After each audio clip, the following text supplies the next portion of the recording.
What's going on, everyone? Scott Kurtz here, and welcome back to Meaducation. So today's episode, we're talking about one of the most important parts of making your own mead, second only to cleaning, is selecting the honey. So why is this an important topic? Honey is a very widely available sugar source across the world. It's the first sugar source ever known to man. But the thing is, though, honey can vary so much. Even just like your basic wildflower can taste so different from city to city, county to county, state to state, that you want to make sure that you select the right stuff. A good honey can make or break your mead, so the main thing you want to do is, first off, is have a plan as to what you want to do. You want to determine whether you want the honey to be the focal point, especially if you're doing something like a fruit mead or experimental mead or whatever the kind of stuff that's not your usual traditional varietal mead, which is going to be just a mead made with honey, water, and yeast. You want to determine, is the honey going to be the main character in this one? Is it going to be an even character with whatever stuff you're putting in there? Is it going to be a background character? The possibilities there are endless, and you need to make sure you have a plan in place. Another thing you also need to consider when selecting your honey is the source. Now, one thing I've been asked a bunch of times is store-bought honey good to use? And the answer is yes and no. You need to look at the labels more than anything. Myself personally, one of the first honey varietals I ever discovered was mesquite honey, and I found that at good old Trader Joe's. Nothing wrong with this, but at the same time, though, if you're going to buy something from the store, you need to check the nutritional labels. Now, something that the stores won't tell you is that you see all these honeys there and everything, and the problem is not that much honey is commercially available. So what you need to do is look at the labels here, and if you see extra added sugar on here or calories from extra sugar, that's not pure honey at that point. Now, while that honey will work, you definitely not get the same kind of flavors and everything that you would like from pure honey at that point.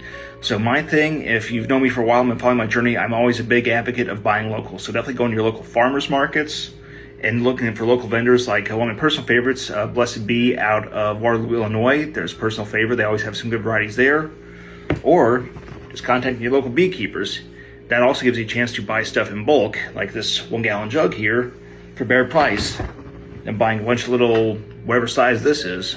Now, with each honey varietal you get, you have a chance to experiment with different flavors and stuff. If you followed my whole journey through the Manic Mead Advent calendar, you can get honey varieties that have all kinds of different flavors, like the, say for example, the Meadow Foam, where it had all the marshmallow character, or one of my personal favorites, Carrot Blossom Honey, where it has that kind of earthy caramely flavor.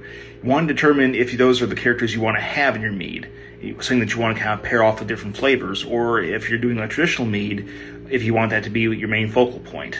Now, the caveat with that is not all these honey varieties are going to be locally available, so the thing is, you're going to have to do some searching online. If you want to, say, find blackberry honey or black button sage, you have to search online, see if you can find some good vendors that way from outside the area. One of the cheats I use is the National Honey Board has a honey locator on their website that was kind of pinned down where you can find these different honey vendors or different beekeepers with these different varieties across the country. So that's definitely a good tool to use. I'll drop the link to them in the comments, and you can definitely use that to kind of pin down some different ideas. One thing you also need to do is make sure that if you're doing, like, say, a fruit and spice mead or a pepper mead or just anything that's going to have a lot of extra flavors in there for something that isn't traditional mead, is make sure that the honey variety you choose and whatever other ingredients you're putting in there don't clash. One of my personal favorites for this is making a tea, actually. So just like whatever kind of herbal tea you like, or if you have like a different spice you want to do, make a tea with that, then add some honey in there to kind of sweeten it up.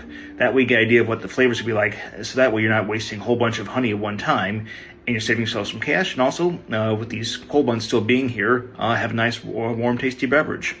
So this is a topic that I could go on for hours and hours about, but obviously I'm keeping these reels to a certain time and limit everything. So if you have any more questions on this, be sure to say something in the comments. I'm happy to talk to you through DMs and everything. That's it for this week's episode. Be sure to drop in next time for when we talk about a different subject, and that's going to be some of the best books out there for mead making.